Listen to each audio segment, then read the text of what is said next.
When we started LCC Connect in 2022, our aim was to create a podcast network that connects our college with the community and our community with the college.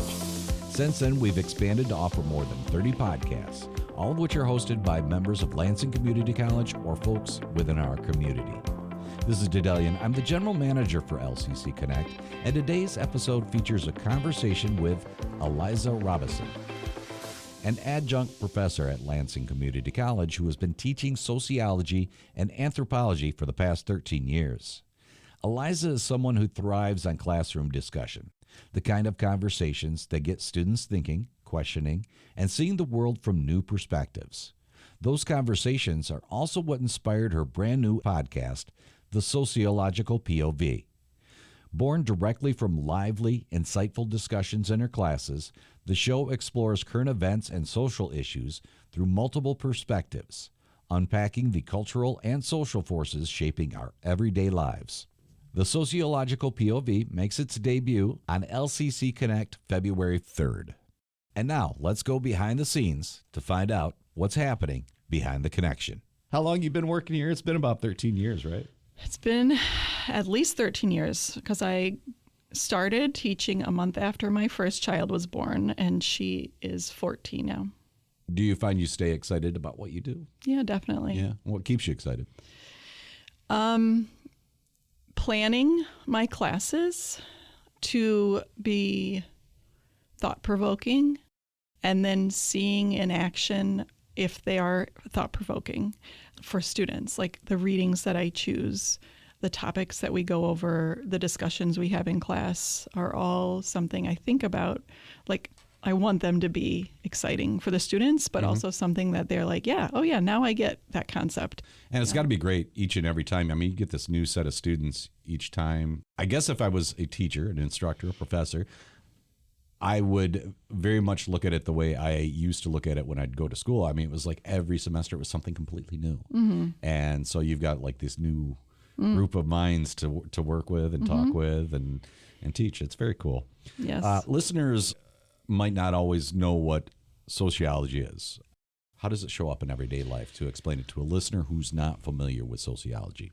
Okay. So, and I'm going to also explain anthropology as they are, to me, inseparable. Sociology and anthropology are all around you. The relationships you have with people are part of a larger social structure.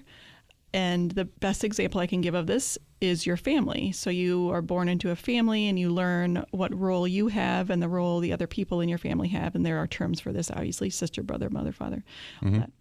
And you learn the rules that go along with that, the norms, right? And the beliefs about that. And that's all the cultural part, right? And then you behave according to those rules and norms within the social structure that you exist in.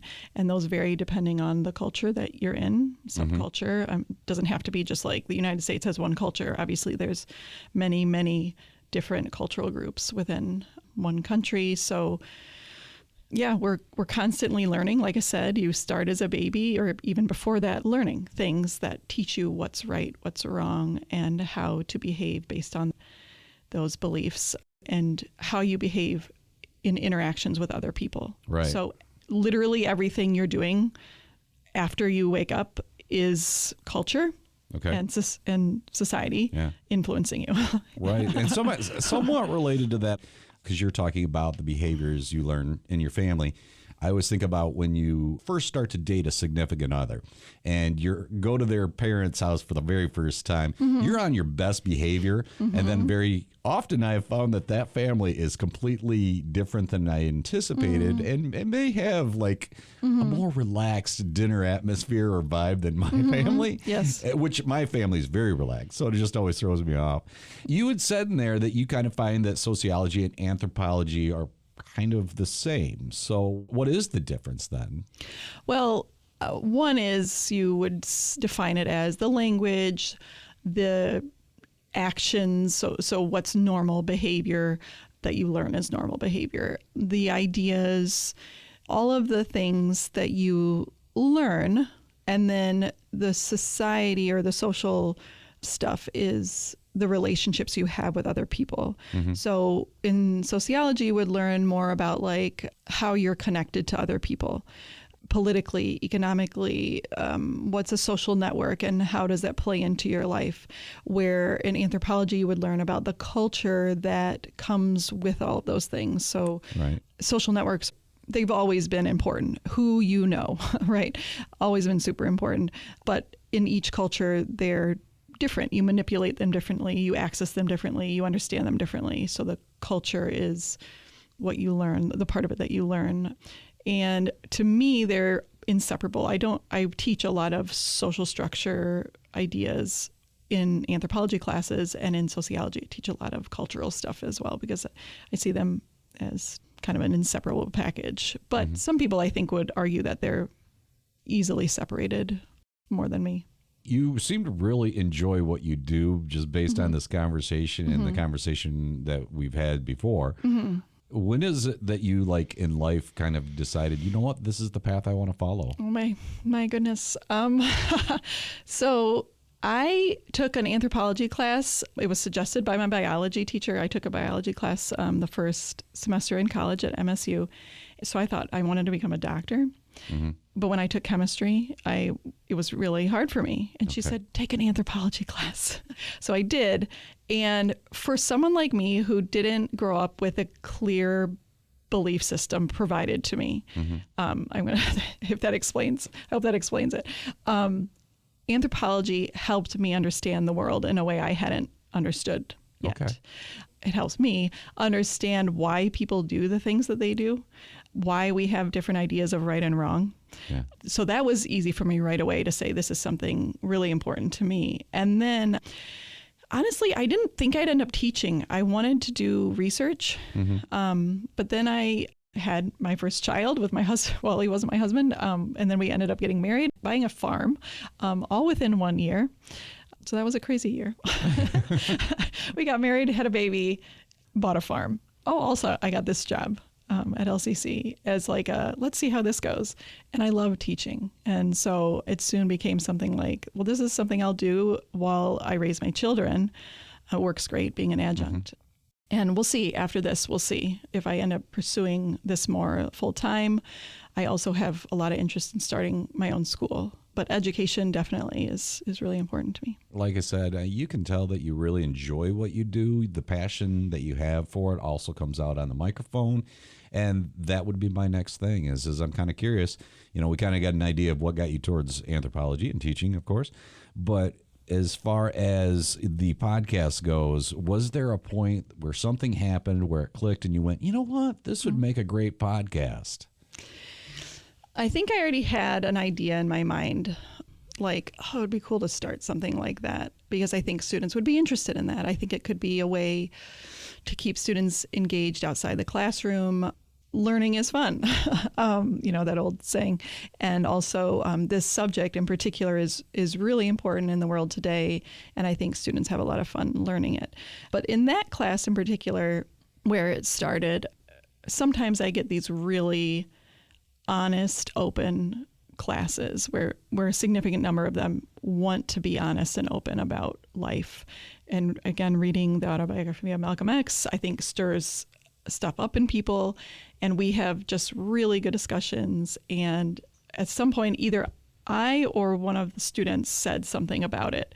And a lot of them were like, yes, let's do it. And it snowballed from there. The podcast is called The Sociological POV. February 3rd, it'll debut on LCC Connect. But at this point, it's not out there. So how would you describe the show itself, the podcast, not so much the class? How would you describe the podcast to somebody who's never heard it before? I would say it's having perspectives on a certain topic, trying to help others take those perspectives and maybe be open-minded to them. I intentionally am looking for students that have different ideas than even the small group that we'll meet with. I want people to think differently, to sit down and talk with people that might think differently from themselves. And so other students can hear that. So it's not just the topic necessarily that we're covering, it's the interaction that we're having at a college. And I think that's an important thing about college is to promote those ideas. To see other people's viewpoints. Yes. Yeah. Therein lies the POV, point of view. Yes. So why is perspective taking so central to sociology?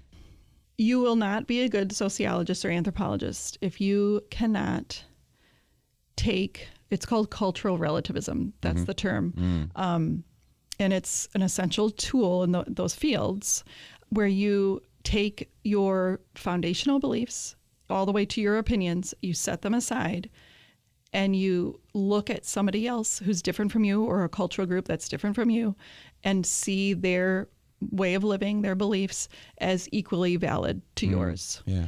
I always say to my students, it's not that you're wrong in anything. We all have our opinions and beliefs. I certainly do. Yeah. But if I'm going to understand why people do things that are different from me, if I still have my ideas about what's right and wrong, I'm not going to fully understand them. I need to put those aside and understand from their perspective completely.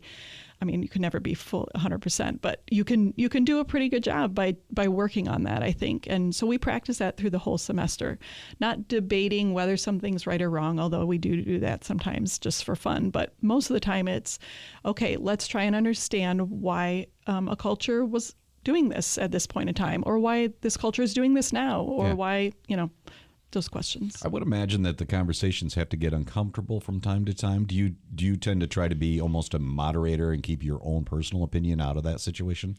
Yes, definitely. Yeah. So when somebody listens to this, what are you kind of hoping they take away from this? Do you want them to feel that little bit of that discomfort? Do you want curiosity, understanding, all of it? Sure. What I would want most for them to come out of it with is new thoughts in their mind, new ideas about the world, new way of thinking about things that they didn't have before. And maybe that's uncomfortable. For me, it's curious. Yeah. For me, I feel curious about why are these things happening? Curiosity is why we learn, right? Yeah. We got into a discussion about this on another podcast, and the person they'd heard the term curiosity killed the cat, and I mentioned, because my grandma used to always say, and satisfaction brought him back. And I've always been like, yeah, there's some truth to that, because eventually you're going to learn something new because of the curiosity. Yeah. So how do you decide what topics or events you're going to talk about on the podcast? So I got student input at the end of last semester for the upcoming podcasts we're going to record. So those are some of the ideas. Some of them I read about something in the news, and I'm like, that'd be fun. Maybe I try it out in class, see the response I get, and it would be good. Something with a small group. Yeah, just stuff I think about. Yeah. Okay. There's 3 different classes you teach here at LCC, is that right? Introduction to Sociology, Cultural Anthropology, and Food and Sustainability. Now, those are where you pull your students from, right? So how does each of the disciplines what do they bring to the conversation? So the Intro to Social class, you get a lot more diversity in academic background. So because it's required for so many degrees here, you get people from all over taking it. I just need this class, which is good because in the end you get a lot of people that are like, yeah, and I actually really like talking about this stuff. So you get people that weren't going into it because they were already interested in it, but then they start getting interested in it. Yeah.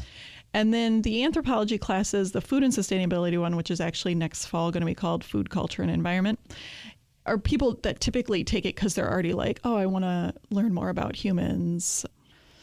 So, I mean, I think as things have been shifting around here, we're getting a little bit more of like, I'm just taking this because I need it.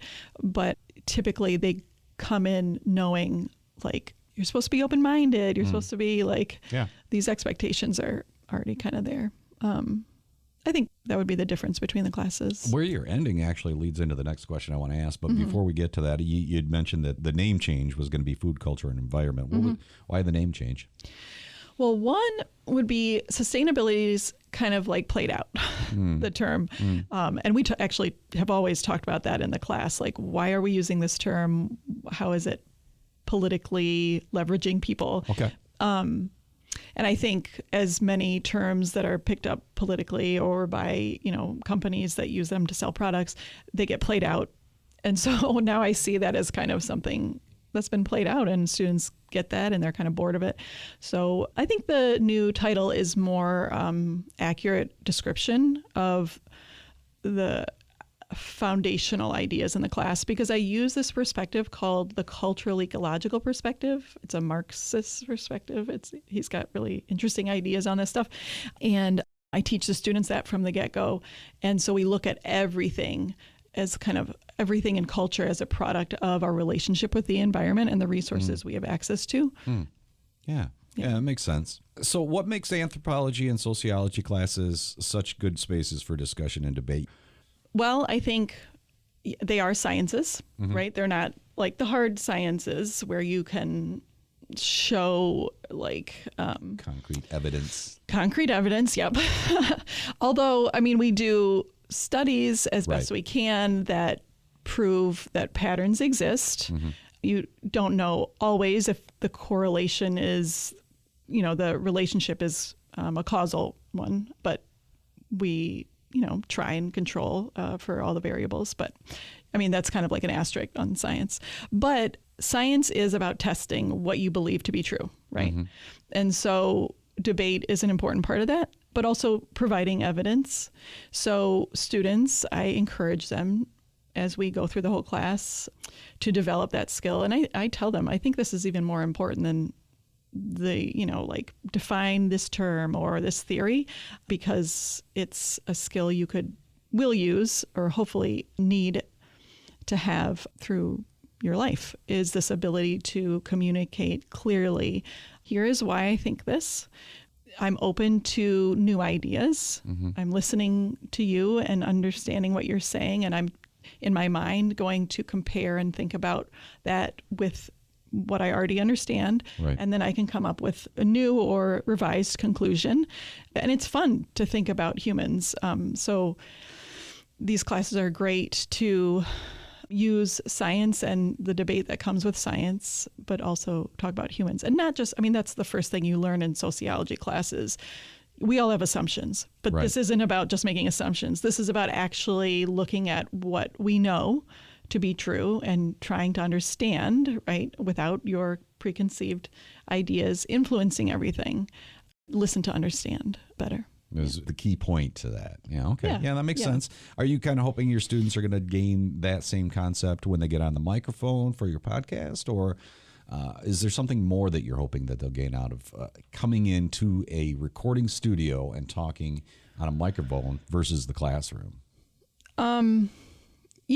Continue it and make it exciting. Like I mentioned before, I think, we can go outside of the classroom and we can continue learning with each other, practicing cultural relativism, practicing being open-minded and being comfortable with being wrong sometimes, or, just being like, maybe I don't know. Like students want to know answers and be right on stuff. Right. Not just students, but everybody does. So we can practice that. And I try and choose students that are already working on that so that we can show that here.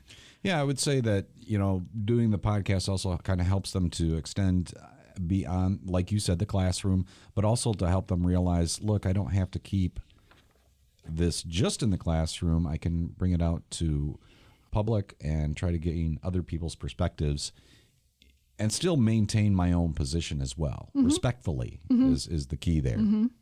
Yes. So you've talked about some of the skills that you hope that your class gives the students as well as the podcast. In your description, you talked about things like perspective taking, listening to understand, communicating abstract ideas. Why are these skills so important in today's society?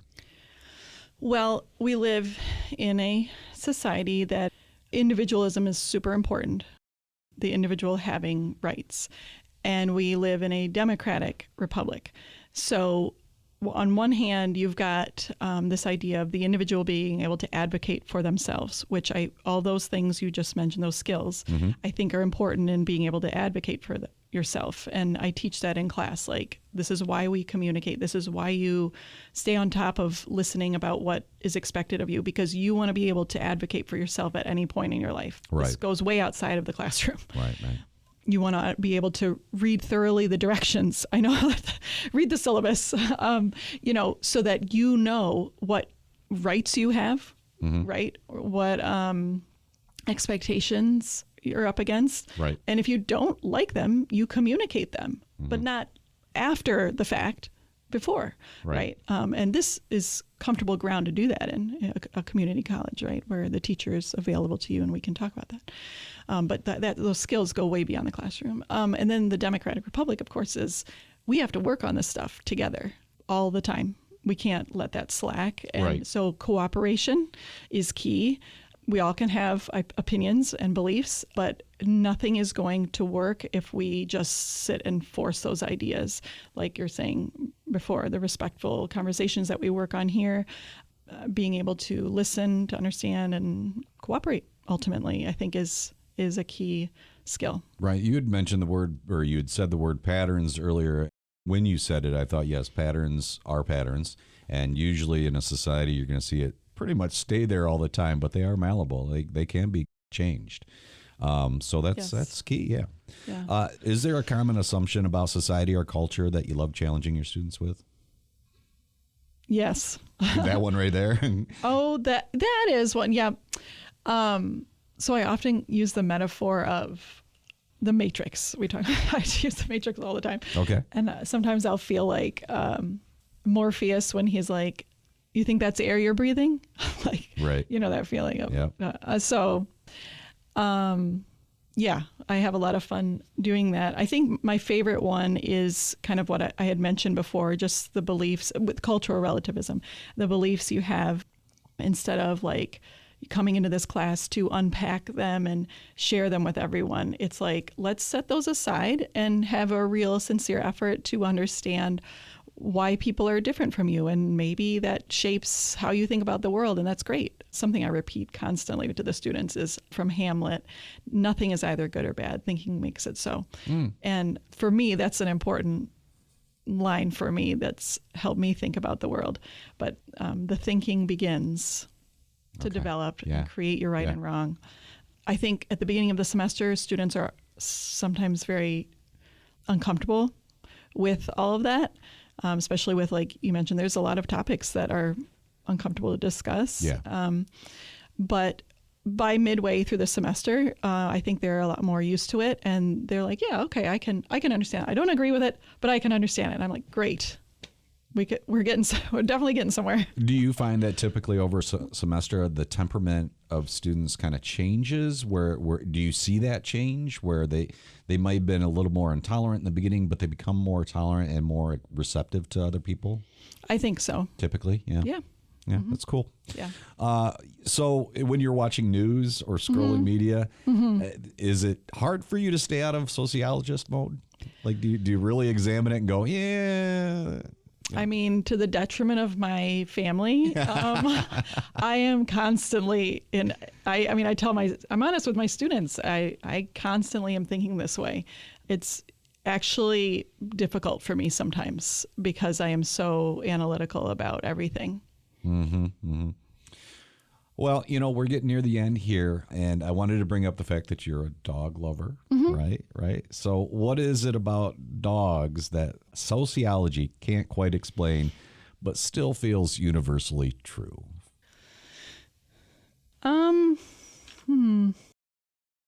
That a simple, loving relationship is a really important part of being alive. Yeah, I was thinking unconditional love is really, they excel at that. Humans do not do that so well. They do. That's true. That's very true. Aliza Robison, thanks so much for coming in. I do have one more question for you before we wrap up. But before we do that, I want to thank you for joining me in the studio and giving us an inside look at the sociological POV. It's exciting to see the classroom conversation actually take place here at LCC Connect. in this studio. I am excited about this, and I am so happy you reached out to me to start this podcast. It's called the Sociological POV. It's going to debut February 3rd on LCC Connect. You can listen at lccconnect.com or wherever you get your podcasts. Now, the very last question of the day, I can't tell you what it is because I don't know myself. I'm about ready to find out. Are you ready? Okay. It's the Yes. rando question of the day. Uh-huh. If you could have any superpower, what would it be and why? Oh my gosh. I don't know. I think I've thought of this before and answered to fly. To fly? Mm-hmm. Where would you fly off to first? The mountains. The mountains. Mm-hmm. Yeah, you spent some time in Colorado, didn't you? I lived in Montana. Montana, was it? Okay. Yes. Yeah. Yeah. And I want to just say thank you so much for being supportive of this podcast. Oh, and yeah. working with me through all of the trials of it. But I really appreciate it, and I'm happy where it's going. I'm excited about it, and I can't wait to see what we've got in store. Yeah. Thank you.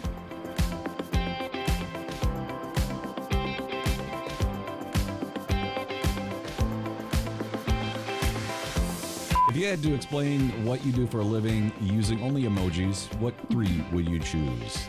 The faces that are like kooky, like confused, but also, one eyebrow up kind of thing. Maybe a shrug. This is LCC Connect. Voices. Vibes. Vision.